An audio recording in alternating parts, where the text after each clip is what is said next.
Drown.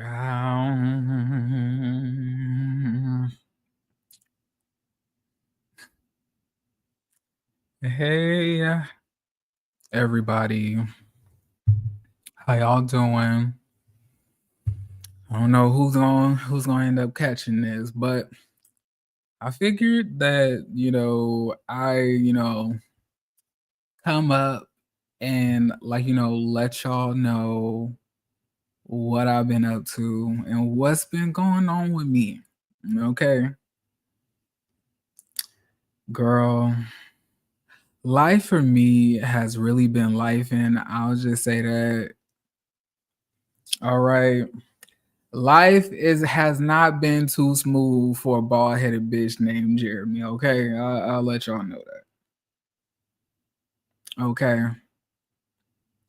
Now I want to first and foremost, definitely apologize for my absence and stuff like that. But I'll fill y'all in because obviously the job, the title of the video of this live, I'm going to let y'all know exactly what's been going on with me for real. And I'll try to make this as lighthearted as possible. Okay? All right. Now listen. Now I really wanted to make sure that I was as consistent as possible, with my content, right? And for those of y'all who don't know me, if y'all had, been following me in the past and things like that, like following me around 2021, 2022, when I first started doing YouTube, you would know that before, some real tragic stuff happened in my life, I was extremely consistent, sometimes uploading 3 to 4 to maybe 7 videos in 1 week, right? But then life happens, my best friend ended up getting killed in a drunk driving accident involving a drunk driver. And that kind of messed it all up for me. I tried to power through it for, the time that I could. And then after that, I almost was done with YouTube, right? I was almost done. Scotty had to really help me out and ease me back into doing YouTube and stuff like that.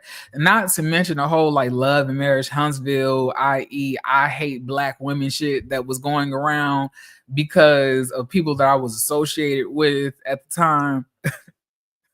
That all of the stuff was happening on YouTube, right? But ever since then, I've noticed that my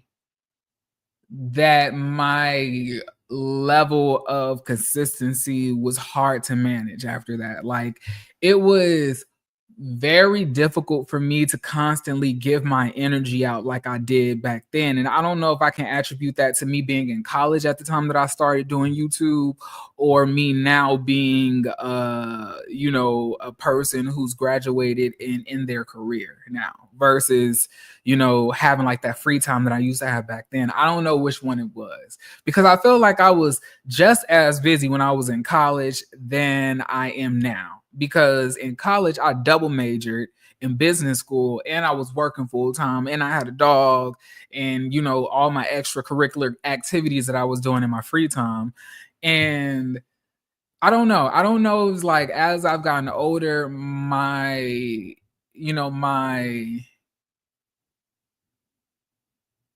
threshold for social interactions has basically decreased over the years.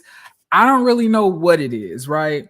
But this year I was like, you know what, I am going to do my big one. I was like, I'm going to be as consistent as I can be, not how everybody else can be.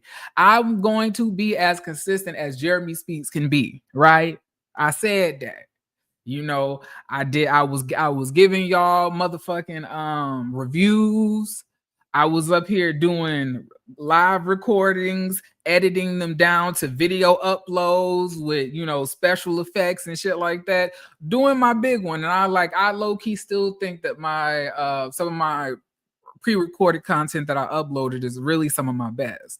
But you know, everything was going good. Everything was going good. Then a nigga had a breakup in February. Had a breakup in February, right? That was rough for a bitch, right? Because I was not expecting to be a single motherfucker, at all that year. Because I had gotten to a relationship in 2024, and I was like, it looks like it's gonna be, on a straight and narrow. I feel like I don't have any issues in this relationship, but then you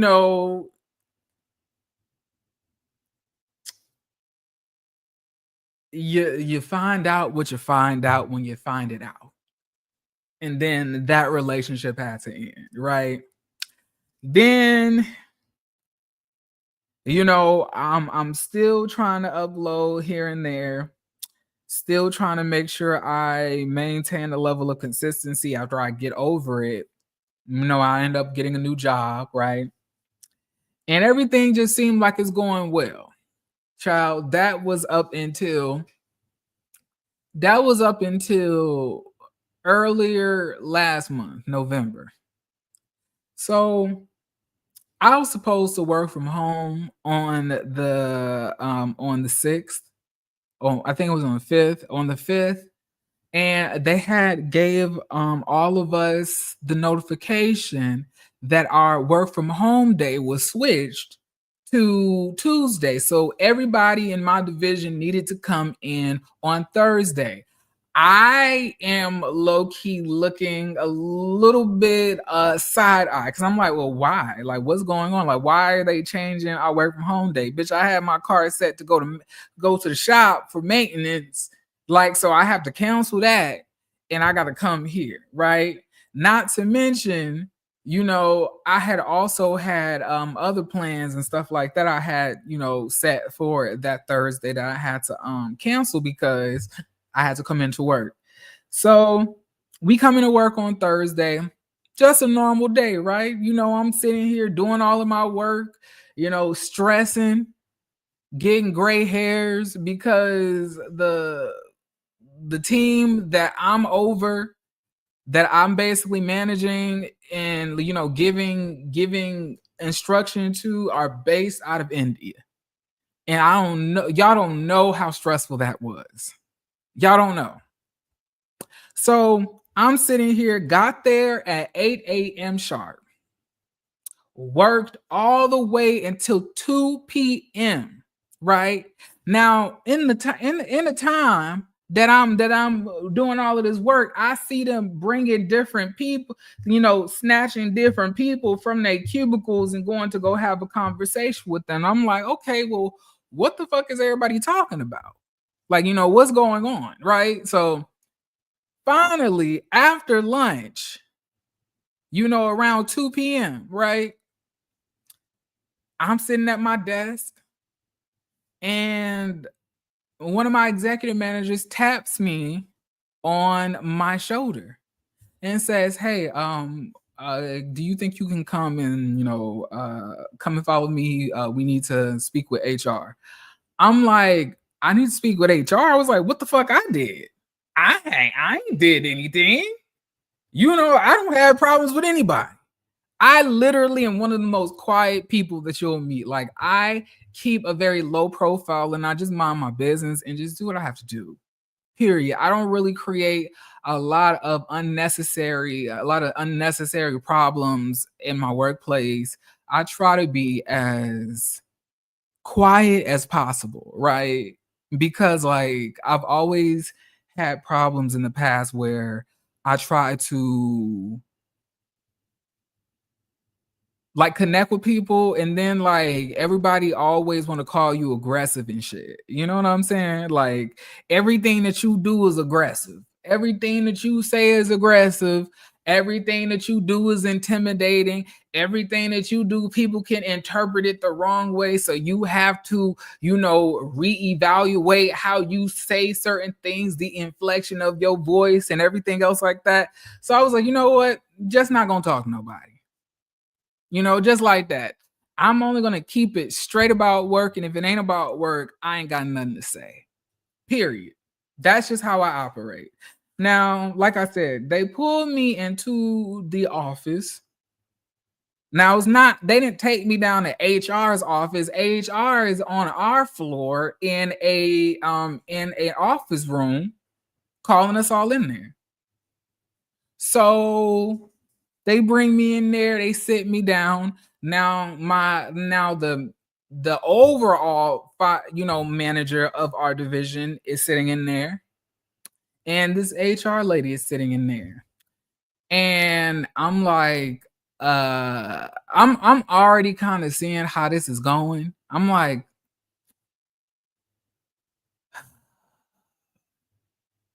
this is some bullshit. This is some bullshit. This is some bullshit. And what pissed me off so much about it, y'all, is because like I had left my first job not because I had issues or anything else with anybody I was working with, or like I didn't like my managers or I didn't like what I was doing. It was more so the pay. I had just got out of college. I had I had started working there a few months before I had graduated. And then, 2 years later, I'm doing this job title, but they don't want to pay me what I feel like I deserve. And I'm training people who are coming onto my team. Like, like in my division, it was 3 of us. I trained the new girl that had came in, and she was getting paid more than me. And at that point, I was like, this isn't, what I don't think this is fair. I don't think I'm struggling. Bitch, I'm struggling. I am struggling with a college degree, doing all of these things, and like, I can't do this. And then, like, a call from God, Capital One had messaged me and they were like, hey, let's, I think I have some really great opportunities for you, if you have time for a call. So I, in short, ended up doing a power day for their CODA associates program that they have, like where you learn how to be a full stack developer for different assets of the company. And you're basically working as a software tech in their company, and they train you from scratch. And they want people of different, backgrounds who can learn coding. I know how to do coding, base level, right? I know how to do a little bit, I know how to make a little couple video games and stuff like that with Python, and maybe a little bit of stuff with SQL.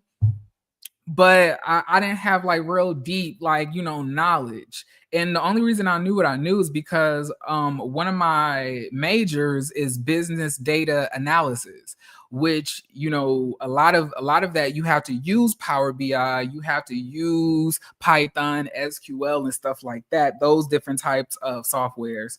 And long story short, I did not get it.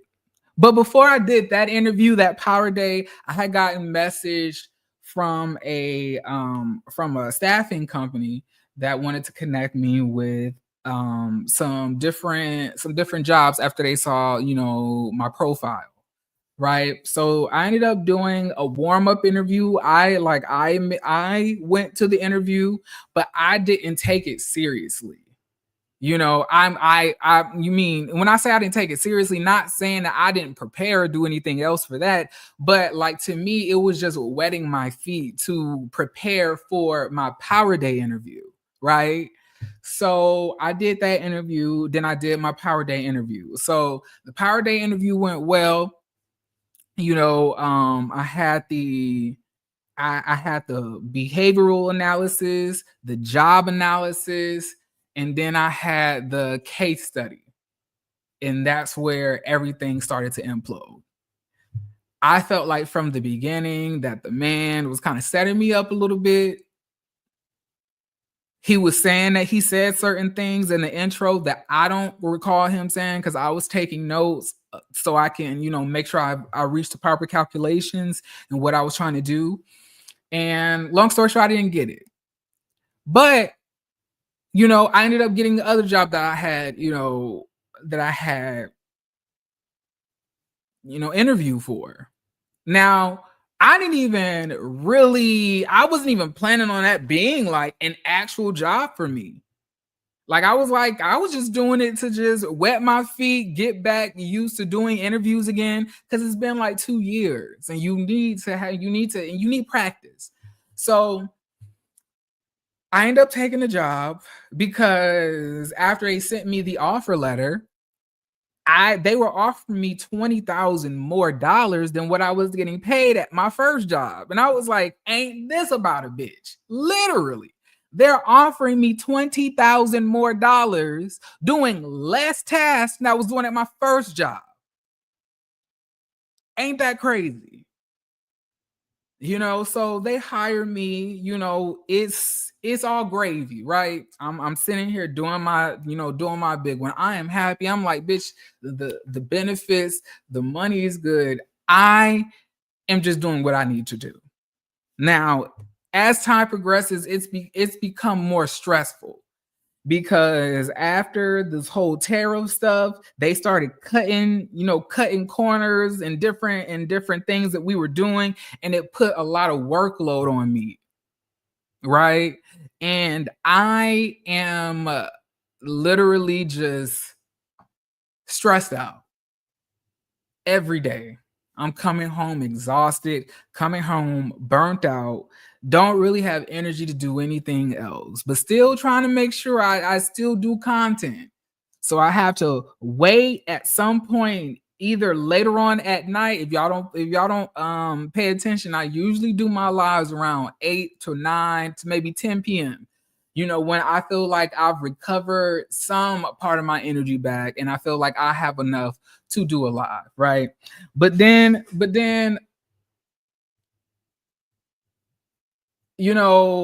after the election happened last year, I started feeling a shift at that job. And I was like, just some don't feel right. I just feel like I'm fighting for job. I don't know, like my job security. I don't feel like I'm in a stable place right now. Mind you, like they're constantly trying to reassure me that like I don't have anything to worry about, because I'm bringing up concerns like I don't really understand like how this is gonna continue. Like I feel like nobody is really taking the time to really train me on anything. I feel like I'm just an afterthought. And I feel like people who are getting treated like that are usually the ones who get cut first. They was like, ain't no cuts. You ain't got nothing to worry about. Bitch, I had already been mentally preparing myself, although they kept on saying I had nothing to worry about. So when November 5th came and they pulled me into the office, right? This is months later from when I initially had the conversation with mind you, I was at this job for over a year. Okay, I was at this job for over a year. Now they told me, Jeremy, you have nothing to worry about, blah, blah, blah, blah, blah. You have great work ethic, great work quality. We are loving every single thing that you do, blah, blah, blah, blah, blah, blah, blah, blah, blah, blah. I'm like, okay, cool. I try to take it easy because honestly, I take ADHD medication because I suffer from long-standing ADHD and it's very intense.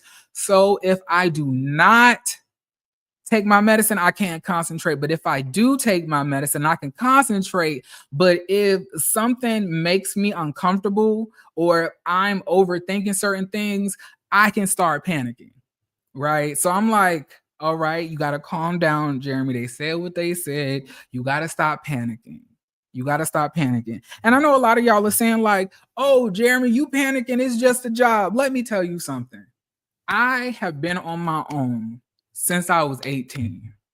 When I joined the military, I had joined straight out of high school, right?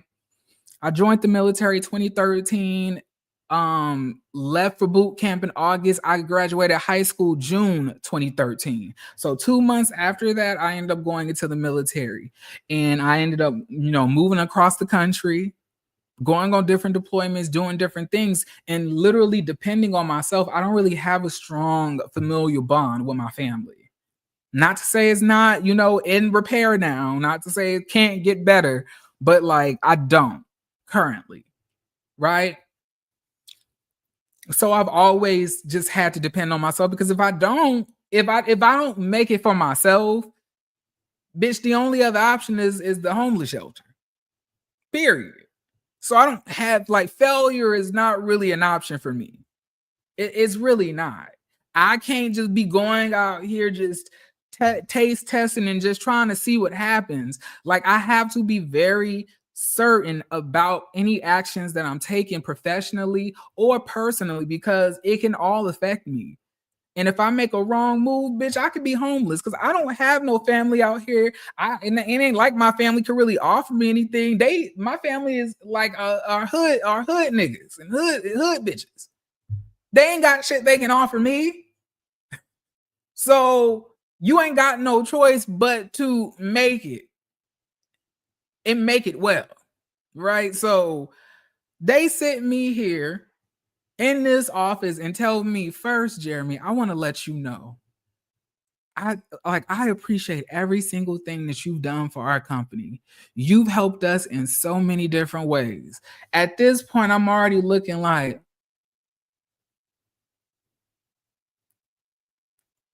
mm-hmm. They say, unfortunately, I know that you probably saw us, pulling different people out of the office and things like that, and probably was raising some type of concern. But the truth is, all the positions for our cost control analyst division that we're doing out here in our in this city, we're moving that to Brazil. All of those positions are getting moved to Brazil.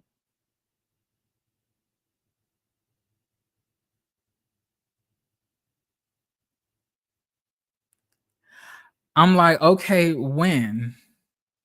They said, okay, well, Jeremy, we are trying to do this in waves, so we can make this a smooth process for the new team that we're developing in Brazil. So we're doing this in a wave of 3. We have our first wave, second wave, and third wave of the last people that are going to be getting separated. And unfortunately, Jeremy, you're part of the first wave. You, like, today will be your last day. Now, I'm sitting here like, bitch, today is going to be my last day. Mind you, y'all, I'm in a relationship now, right? I'm in a relationship now. Y'all, for those of y'all who don't know, me and Jamar 84, part of the Chasing panel. That's my man, my baby. We started out as friends when I had, first hopped on that panel in 2021. And, like, after my breakup, we kind of gotten closer, and then eventually spent more time together. And then, we ended up like making it official. Now, I'm supposed to purchase my plane tickets to go spend time with him and his family for Thanksgiving. I made a promise to his mom, made a promise to him, and these bitches just let me go the day before I'm about to purchase these tickets. And I'm like, damn. Fuck. But not only that, I'm like, what the fuck am I gonna do? Like, what am I gonna do? What am I gonna do? Like, what am I gonna do? It's not like they gave me any type of time to prepare. It's not like they gave me time to prepare. And then another thing I was wondering is, if y'all knew this, bitch, why did y'all even let me work today? Y'all could have told me this at the beginning of the morning. If I was a part of the first wave, y'all could have told me this at the beginning of the morning, rather than having me work, then let me go.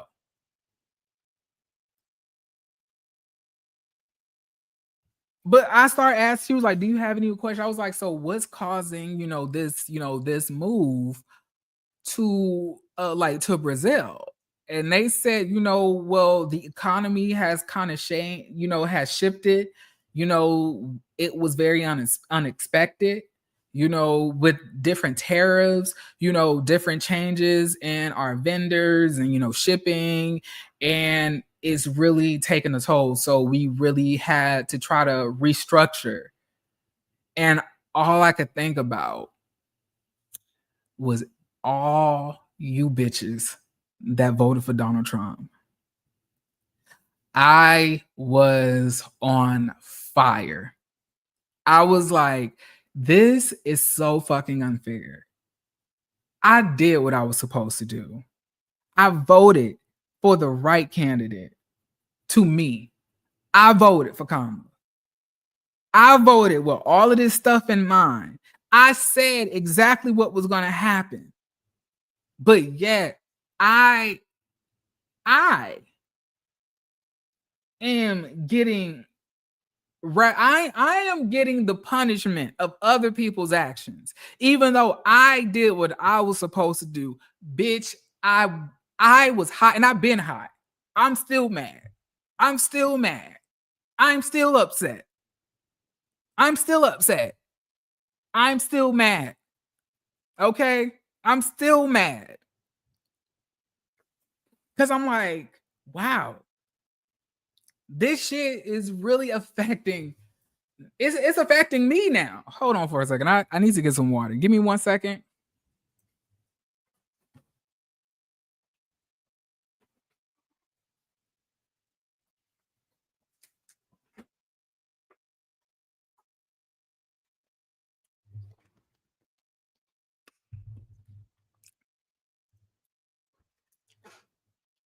But like, I was like, this shit is affecting me now. I didn't even do anything. Like, why am I fucking? Why is it that I'm finding out and I didn't even fuck around? I was like, I did not fuck around, so therefore I should not be the one who has to find out. That's not how it goes. It's supposed to be fuck around, find out. FAFO. I did not fuck around, so therefore, bitch, why do I have to find out? That ain't that's not fair, bitch. That ain't that's not in the church bylaws. That's not in the church bylaws. Why the fuck do I have to get punishment for everybody else's sins? I'm not Jesus. I didn't crucify myself on the motherfucking cross.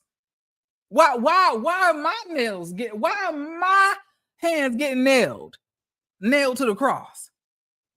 Why am I a casualty of this war? So y'all, these bitches tell me, okay, Jeremy, we're really sorry. It's not, we hate that we have to do this. It's very unfortunate, but you are not the only one. We've had to pull all of these different people out of the office and inform them of this. And I'm like, bitch. Yeah, I was like, I knew that if anybody had to leave first, I knew they were going to be picking me in that batch of bitches. I knew it. I just knew it. I knew it. So that part wasn't surprising to me. Right. Now, for those of y'all who were here when I first started this video, I told y'all that when I first started out doing YouTube, I used to have like a lot of high energy, and my videos for the most part still are very high energy. But like I feel like I had like endless energy to do this. But after like my best friend died, I'm not gonna lie, I still feel like a part of me has died, right? And it's hard for me during the holidays. It's hard for me during the holidays. When Thanksgiving comes around, when Christmas comes around, I really struggle because I spent all of those holidays with him, his family, and I remember one time, y'all. Now, for those of y'all who don't know, Jeremy has a very tumultuous childhood. I have a very tumultuous childhood. I did not have it was not roses for me. Okay. And when I got into the military, I just expected everything to just automatically fix a lot of the trauma that I had went through, but unfortunately, it had only maximized it. And I won't go into the specifics, but I had gotten put into the mental unit of the fifth floor of the Portsmouth Naval Medical Hospital, right? And I was in there for about 3 months. I got out on the fourth month, after they cleared me, like cleared me as mentally, mentally safe. And I couldn't leave the state. I couldn't leave the state. And I had they had released me a few weeks before Christmas. And like my best friend, and mind you, I've been best friends with him since I was 12. Like, we met each other on MySpace. That's how close we was. I was 12, he was 13. Why we were on MySpace, child, I do not even know. But we met on there. And you know, he said he said to me when I called him and told him that I won't be able to come, he said, "That's fine. I'll just come and see you then." Now, mind you, I'm in a barracks right outside of base. This isn't like my own this isn't like a personalized apartment. This is like military standard housing. I don't have like no food for real out there. I was like, I didn't really have like barely anything out there. And I was like, "You sure you want to come and like do that?" He said, "Bestie, I love you. Of course, I'll come and spend time with you. I'm not gonna let you spend Christmas alone, especially after what you just been through."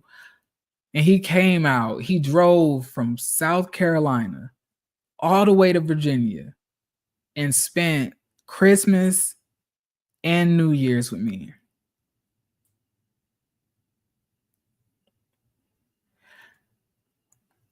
And this was around like 2016. 2016. I had never had somebody do something like that for me. I always knew that he loved me. I knew that he cared, but like I never had that type of situation to test our friendship.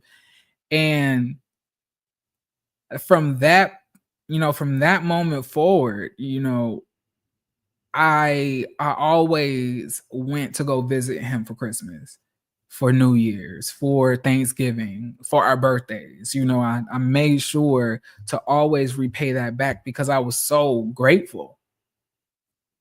'Cause mind you, I was a mental mess. And like once I got out of the hospital, because I was still going on different antidepressants, trying to figure out what works for me, things like that. I was having a little bit of memory loss with some of the medication I was taking, and then trying to also figure out what type of sleeping medication was going to work for me as well. Like I was going through it. So for him to spend that time with me when I knew that I wasn't probably the most fun to be around at that moment, knowing that I was not in the best space, knowing that I really didn't have much to offer, I couldn't really go get presents or anything else like that. It just really was a testament to how much he really cared about me, right? So like after he passed in 2022, it's like the world just got darker for me. You know what I'm saying? It just got dark. I didn't think I was really gonna make it through because I'm like, I already don't have no family. For real. I was like, and the friends that I made, they're gone too. I was like, why does life have to be so unfair? What did I do to anybody? What did he do to anybody? I was like, I already don't have family to depend on. The only person I felt like I could depend on is now gone. When I tell you, I like Trayshawn was, and for those of you, that's my best friend's name. Trayshawn was the beneficiary on all my life insurance policies. If I was to ever, like, pass away, like, he was to be the executor of my estates and everything. So I I truly felt like I could depend on him. So, and I don't really have anybody that I felt like I can do that with, even right now. Where I feel like I can trust them to bury me or cremate me, or like, handle anything I need handle if I were to pass away, take care of my pets or anything else. Like, I don't have that for real. So, I get very, very sad when the New Year's, the holidays, Thanksgiving comes around, especially during May too. May's his birthday, May 14th. Like, I get very, like, those times of the year is hard for me. May, November, December, January are very, rough for me. And then my own birth month is rough for me too, right? Because I used to spend that time with him as well. So knowing that I had just lost his job, knowing that now I can't, like, go visit, my boyfriend for, the holidays, I'm gonna not only have to be in my apartment, I'm gonna also have to, constantly live in a state of lack until I could figure out what's gonna be next. So I couldn't go. I had to stay here, meaning I was in the apartment, unemployed, girl. Unemployed, lonely, sad, reminiscing on the holidays that I used to spend with my best friend, and then also feeling disappointment that I couldn't go spend the holidays with Jamar like I had promised him and his parents, right? I was just feeling just terrible. Terrible. Just terrible. Just no hope. Just like no, like, no happiness, no, like, I wasn't laughing. I didn't like ain't wasn't shit funny. It wasn't shit funny. And I sometimes think that because people do YouTube, and we're trying to be entertaining, we're trying to make things interesting for people to watch, that, like, a lot of times people feel like that portion of ourselves is the totality of who we are. And that's not the case. Like, me doing YouTube and, Jeremy Speaks TV is only like 8% of who I am. 8%. 8. I should maybe even 5, right? And then when I close all of this, I have to go and live my life. So if I don't have it in myself to laugh, to joke, if I'm not feeling positive, I can't honestly come on here and give y'all something I don't even have. You know, I can't do that. Like, it's extremely hard for me. And sometimes, like, I'm still dealing with a lot of stuff, like, in my personal life. So sometimes I have ups and sometimes I have downs. I really do try to overcome all of that and try to make content when I can. But, like I said, life for me has not been very easy over the past, 6 years. Right? If it hasn't been professional, then it's been emotional. If it hasn't been emotional, then it's been mental. And those two can go hand in hand most oftentimes. So, but I'm just letting y'all know what was in my thought process. So I'm like, okay, I don't have a job right now. Now it's the day after I get let go. It's November 6th. So I'm up here trying to, like, put all of these job applications in. I'm going into my resume, taking everything that I just did off of this just recent job that I just got let go from and adding it to my resume, piecing together all of the different things that I've done, the financial points and goals that I've hit, and the accomplishments that I've accumulated since I've been there, right? And I'm reworking my resume and just trying to better it. Still don't have time for YouTube, child. I don't have time. Bitch, I have a dog, I have a cat. My rent alone is about $2,000. And I live in an apartment, baby. Like the rent is $2K. And it's a 1-bedroom. Spacious, but it's a 1-bedroom. I have car notes, car insurance.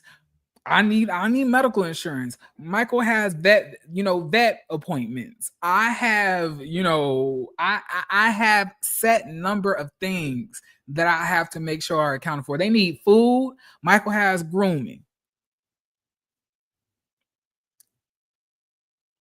Michael, come here. Come here. Come here, buddy. Like, come here, buddy. Come on up. Like, he just had a grooming appointment. $125 just for this. Go ahead. Like a grooming appointment and everything else.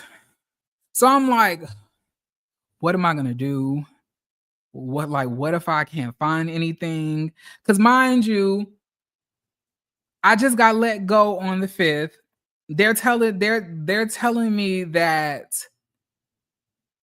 the last day I'll be listed underneath the company is on the 28th, meaning that on December, bitch, you on your own. So that whole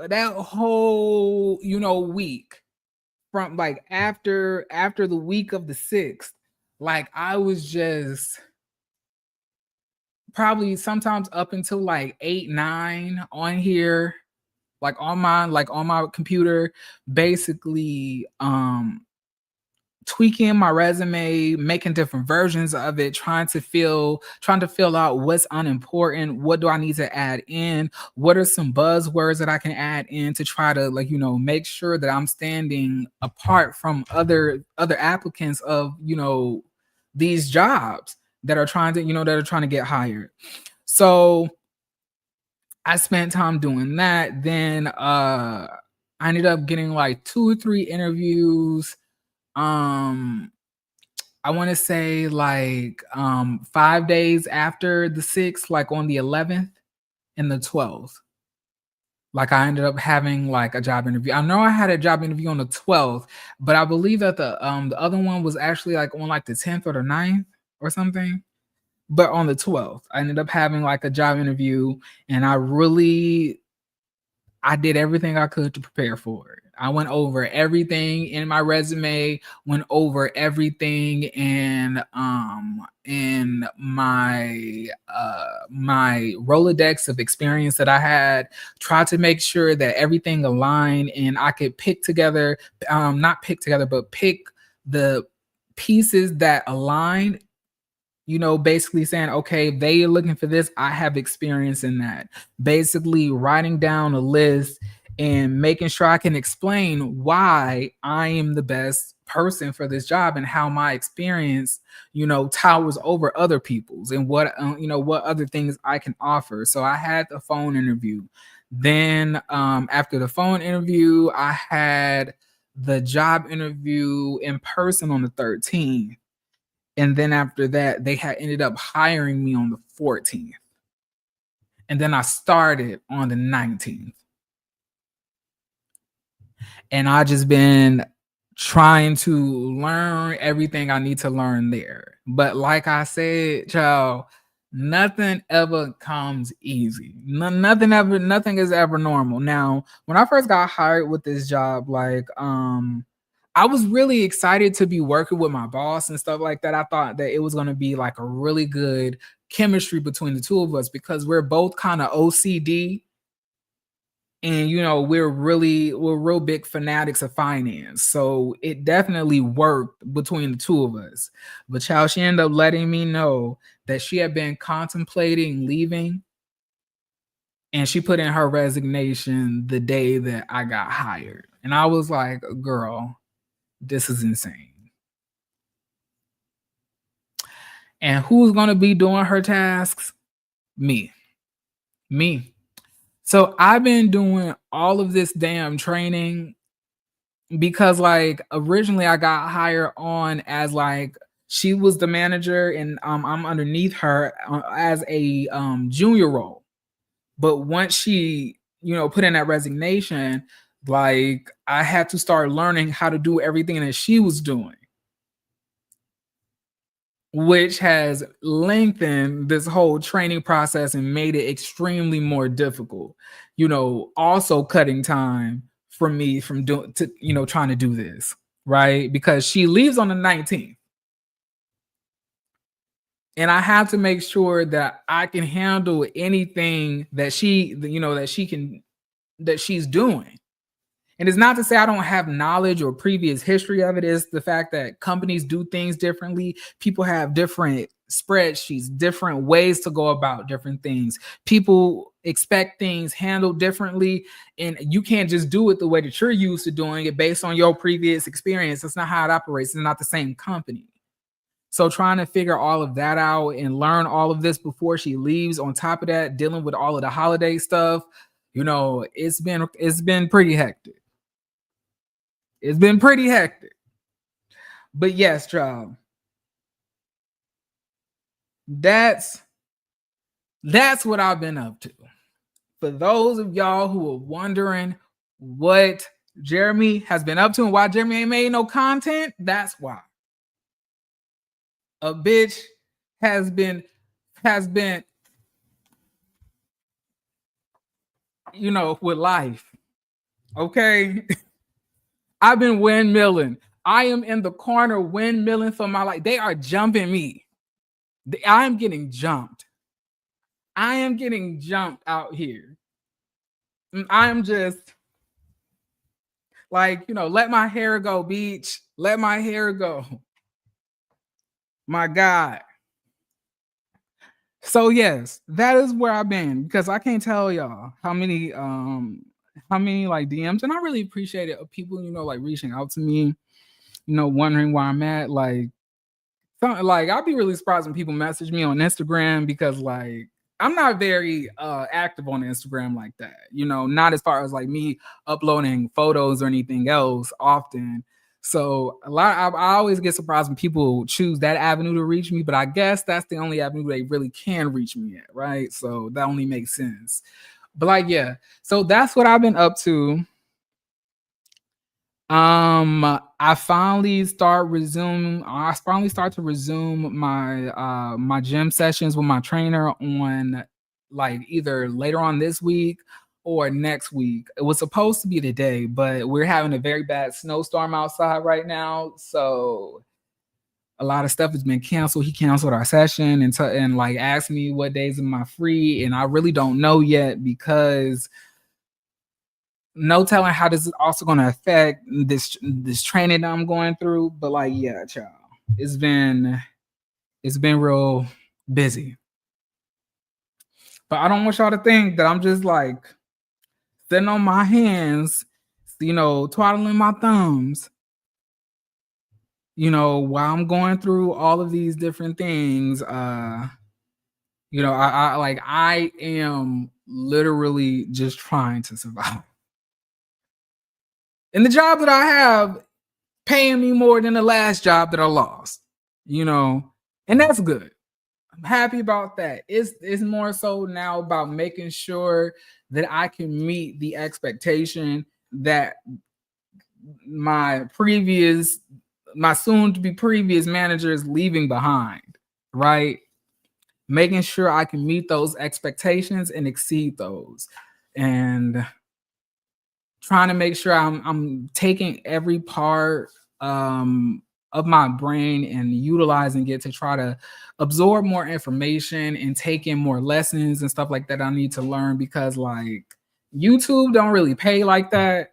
Like it could be if I decided to do this like full time, but I need benefits, babes. I need medical insurance. YouTube ain't offering that. You know, YouTube don't give you medical insurance. They don't have medical benefits. I need a job that's going to get me benefits. And I'm not trying to pay benefits out of pocket after this 68% increase, 90% increase that they've given across all of these various, medical insurance providers. I need some type of, stability. And I cannot depend on YouTube for that. I can't. So YouTube, like I've always said, is more so of a hobby for me, right? Which is why I choose not to like do, memberships, do Patreons and do that type of stuff, because I feel like if I'm just looking at this as a hobby, I don't want to like have people's money being taken and given to me. Now if y'all decide to tip me because y'all enjoying my content, that's different. But if I was to do a membership, if I was to do a Patreon, it's expected for me to give y'all a certain level of a quality content on a consistent basis that I don't feel like I can do that. I don't feel like I can. And that's unfair to you, and it would be unfair to me, because then this will go from feeling like a hobby to feeling like work. But I'm just getting paid less. And I can't have that, So I always try to be very, very, very, very selective about how I go about things on this channel, because to me, this is all for fun. I just do this because I enjoy it. I like talking to y'all about shows that I like and shit like that. So that's why I come on here. The goal for me isn't necessarily to get paid, although the money from the ads and stuff like that is great. I love that. That's not my main reason for being here. Does that make sense? So basically, yeah, so basically, while I'm in this transitional period right now, like YouTube has to unfortunately be on the back burner until I can have everything around me more solidified and stabilized, and that's unfortunate, because I promise y'all, I really was enjoying doing my reviews. Like I was enjoying doing Real Housewives of Potomac. Like I've been really enjoying it this season. I don't know about y'all, but I've been getting my life from Stacey and Wendy and Giselle, and might be shocking, but I'm like, okay, Monique. Now it is the Monique I used to like, but I've been enjoying it, and as well as Love and Marriage Huntsville coming back and things like that. I'm like, I know I need to hop back into this, and I just need probably an additional week to get everything together. I just don't have it in me right now to sit my ass down, watch these shows twice, then do another hour to 2 hours of watching these shows, writing notes, and then basically, doing a review. It can be mentally draining. And then after doing all of that, I have to hop on here for about an hour or two and then do the live. And it's just like, you just get tired. You get exhausted. And it's hard for me to keep my energy up. And like, unfortunately for me, I don't know if this is unfortunate or not, I've developed a unique delivery of reviewing shows that I watch, and it takes a lot of my energy. Sometimes I just be wanting to just get on here and just talk, but it just don't feel right, because that's just not. It's not interesting enough for me. I'll bore myself. I have to make it lively for me, so I'm entertained. Cause I know y'all people who come to my video, y'all watch my shit, but I really watch my shit. I really watch my own channel, especially after I finish a live. I love to watch it back. I love to watch some of my pre-recorded videos back. I watch that Love and Marriage Huntsville reunion video that I did with the double one when I did the finale and the reunion in one video, and I edited them together and uploaded it. I watch that shit very often, and I cackle. I be tickling myself. I really do enjoy my own content, and I do enjoy watching myself. I know that probably sounds a little narcissistic, but I really do enjoy that. And if I didn't do it the way that I want, then I wouldn't be entertained. And if I'm not entertained, I can't imagine anybody else being. So it just takes a lot of my energy. So I have to just take some time, continue to rebuild this up, and then also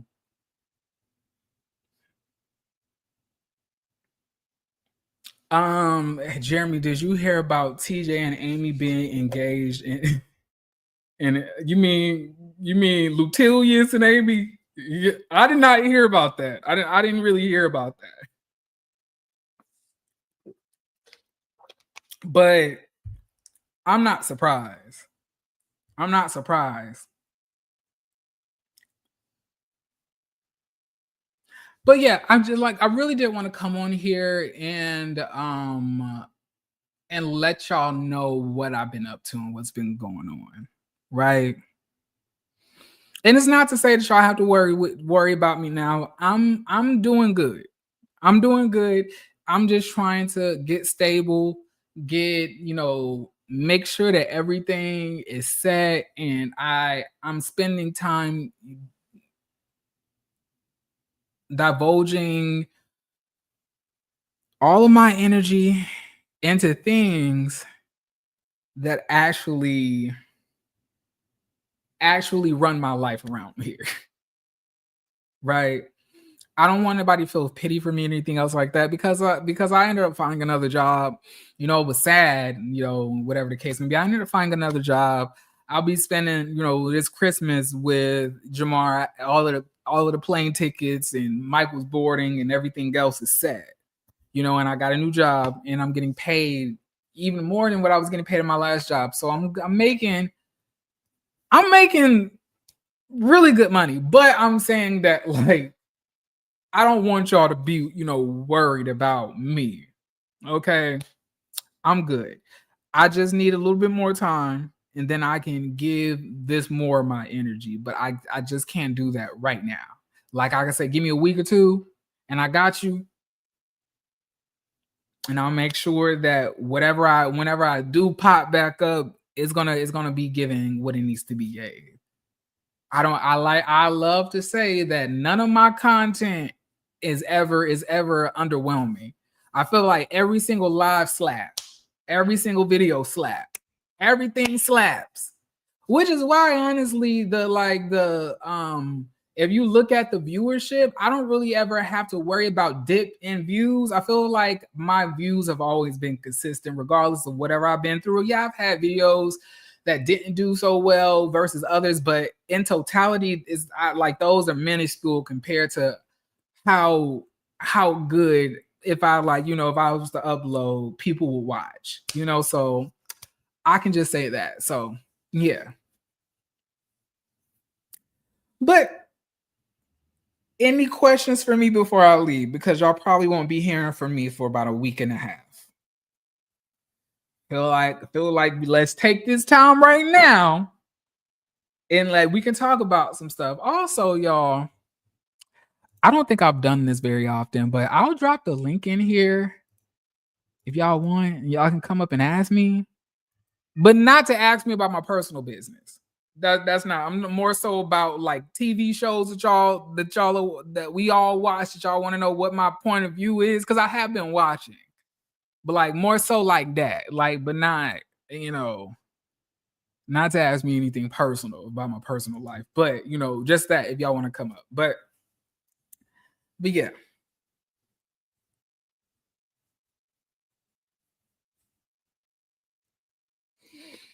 And one more again,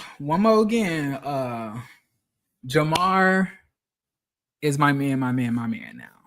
That's my boyfriend. So whenever y'all see us pop up together during this holiday, I don't want y'all to be like, what's going on here? The Diddy documentary.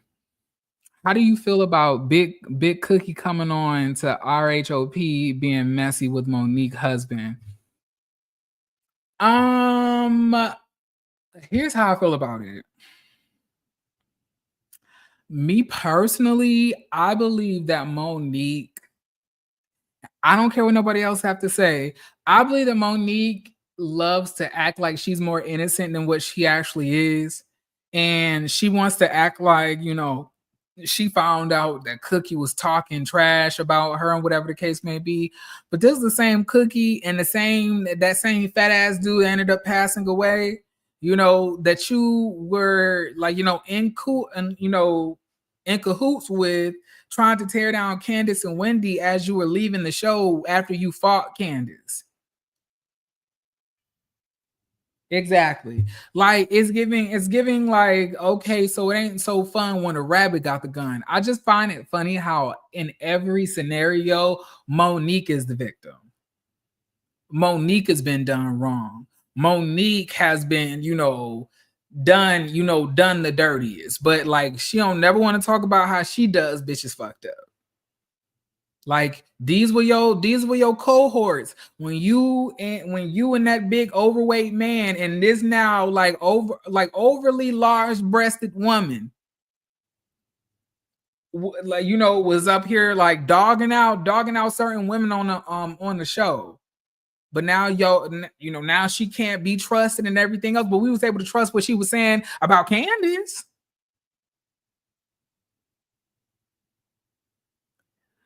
But I'm trying to let that go. I'm trying to let it go, y'all. Trying to let it go because we moved on. Monique seemed like she's in a better place, and I'm happy for her, And on top of that, I started to feel kind of bad. I started to kind of feel bad about some of the prior comments that I had made about Monique in regards to Love and Marriage DC. I started to kind of feel bad once I watched her interview with Angela Yee. When she started to get into how she was abused and stuff like that, I was feeling kind of bad. I was like, when I listen back to the stuff that I had said, it's kind of cringe now because of what she was going through. But in my defense, I wouldn't know the stuff that she was going through because she didn't let anybody else know. Like I don't just like to automatically assume that bitches are getting beat up in their relationships. Like I just don't want to automatically just assume every woman who may be a bitch on TV is getting their ass whooped by their man at home. Like I don't feel like that's a right assumption for me to make without proper evidence or them telling me or them saying it.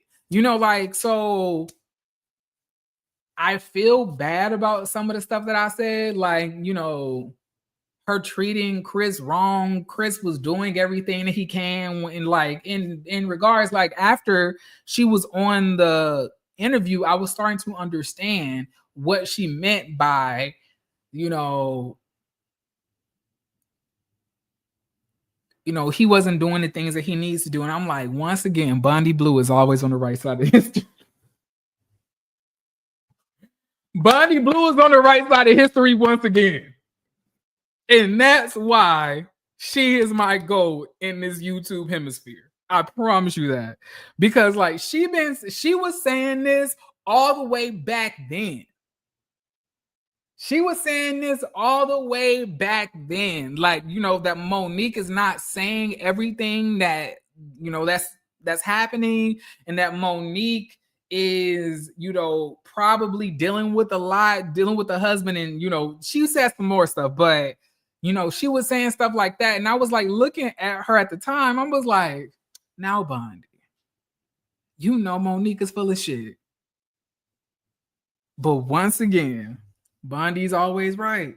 Bondi's always right. I like immediately when I saw the interview, I was like, damn. Bondi was straight on with the facts. She knew exactly what was going on. Like, I'm trying to tell you, some people are just they just different. They just different. You know what I'm saying? They just different when it comes to like mentally thinking forward. And that's why I love her so much. You know, like she opens me up to so many different perspectives because, like I said, like, you know, we're all human. I can sometimes come from a place of pettiness or a place of traditionalism, even though that I try my hardest to escape out of that, you know, because it's so ingrained in so many of us, the patriarchy and stuff like that, you know, it's really cool to see somebody who challenges every single thing that they see and tries to look at another perspective and then analyzes something in totality and then gives you you know, the most unbiased answer that they can. Because like I can say I was biased. I was biased. I was biased.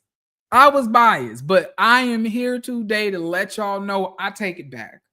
I take it back. Should I delete the Love and Marriage DC, like, you know, live reviews that I did back in the past? That's to be determined. I don't know, because it does feel a little cringe. And like after she said that she got abused and stuff like that, I was like, you know, some of this shit ain't funny. So it changes everything. Once that stuff gets brought in. And I really do try to make it a point to, like, regardless of whatever I think about somebody, if they've been dealing with abuse, that's always what comes first. And I like, if y'all pay attention, when Real Housewives of Atlanta came out and Kelly was talking about her abuse, even though I was roasting Kelly ass towards the ending of the season, whenever she talked about that husband, I always was on her side about that husband. But Monique never said any of this about Chris. So I just honestly thought that she wanted the nigga to be deeper than what he actually was. I was like, this is just a country ass nigga that like to play football. He ain't got that much spirituality in him. Besides the church, you know these type of people. We all do. You know, it's all about love and basketball and God. I love God. I love basketball. I love Jesus. You know, it's always them type of people. Like, I know so many of them. So I just thought it was that. So, but you know, come to find out,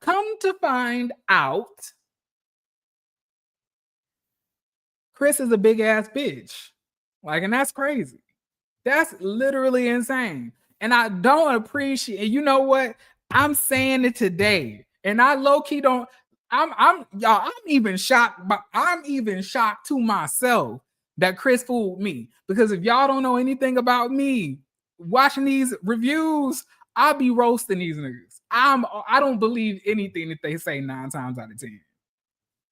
But with Chris, he really was a good liar. Like, he really was making us all think that he's some type of motherfucking gentle giant. When this bitch is one of them damn Nephilim from the Bible days. He a motherfucking like Gilgamesh. Oh, large bitch. Oh, rude motherfucker. Oh, nasty spirited hoe. Like, disgusting. Like, gross. Child. And Chris lost all that weight and still got titties. Ain't that that's not, you know, that's really fucked up. That would make me mad too. I'll probably be a nasty bitch as well if I was to lose 120 pounds and still have a set of titties. Child.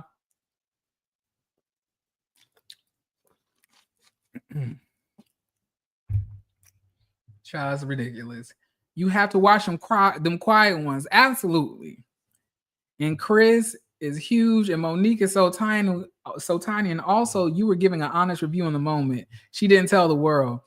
Yeah, that's what I was saying. Like, I just don't automatically just want to assume that bitches getting beat up in their relationships. Like, I just don't want to automatically assume that. Like, you know what I'm saying? Like, without any type of cause for that. I don't just want to be like, oh, She probably getting her ass beat. Like I feel like that would be fucked up for me to do that. But it possibly was another way I could have handled that, and